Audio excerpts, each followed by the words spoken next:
Chicos, ¿cómo andan? Clase 9.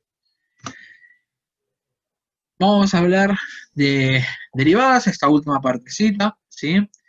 Derivadas de funciones compuestas. Acá es cuando hablamos de la regla de la cadena, se llama así. En general nosotros nos encontraremos con funciones más complicadas que igual coseno de x. Sin embargo, cualquier función compleja que aparezca estará compuesta de funciones elementales. Por ejemplo, sea una función compuesta igual fog, esto lo vimos, fog de x, o f compuesta de g con variable x, puede demostrarse que la derivada de esta función en un punto tiene esa fórmula.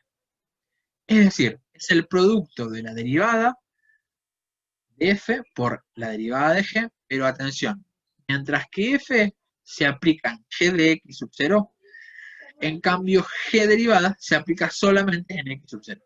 Bien, ojo con esto. Es decir, mientras la derivada de f se aplica en la función g, g solamente se va a aplicar en su función.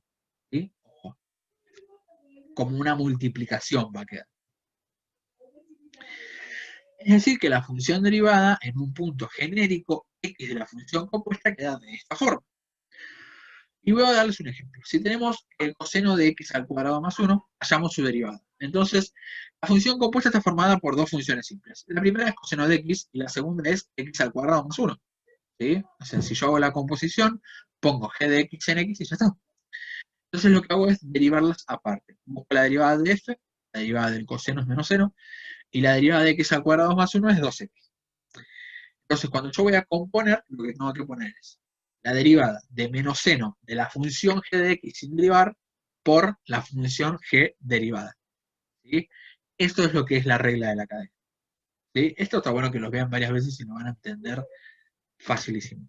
Vamos a hablar esta vez de integrales, que son, vamos a arrancar esta vez con integrales definidas. ¿Bien? Sea f de x una función definida en un intervalo, ¿sí? Eh, entonces vamos a llamar integral definida a esta fórmula. Bien, tenemos, ojo con esto, ¿sí? Ojo con esto, igual tranquilos que ahora lo voy a ir explicando más. Para poder definirlo, ¿sí? Para poder buscar el cálculo de las integrales definidas, vamos a utilizar la regla de Barrow. Bien, sea f de x una función continua e integrable en el intervalo cerrado AB, tal que exista una función g de x con la propiedad que esa función g de x derivada sea igual a la función anterior. ¿Sí? Entonces la regla de Barrow indica que f de x, la integral de f de x entre b y a, va a ser igual a esa función integrada con el valor b menos a esa misma función integrada con el valor a. Y vamos a decir que esta función g es la primitiva. ¿Bien? Por eso cuando buscamos la integral estamos buscando la primitiva. ¿Y cuál es la integral indefinida? Sea una función integrable en cierto dominio, ¿sí? Acá ya no tenemos un intervalo, llamamos integral indefinida a la integral f de x diferencial x, al conjunto de todas las primitivas del f de x. ¿Bien? Y acá, ¿por qué decimos de todas las primitivas? Porque cuando yo voy a hacer una integral indefinida le tengo que agregar un más c. ¿Bien? Se le dice así, que es una constante. Una vez hallado una primitiva de f de x, tal como g de x, la integral indefinida es g de x más c, representado por c, cualquier constante numérica. ¿Por qué pasa esto? Porque cuando yo encuentro una integral, para poder ver si está bien, tengo que derivarla. Y la derivada de una constante es cero. Entonces es como que pongo una constante nada más para saber que está. No me interesa saber cuáles en ese entonces.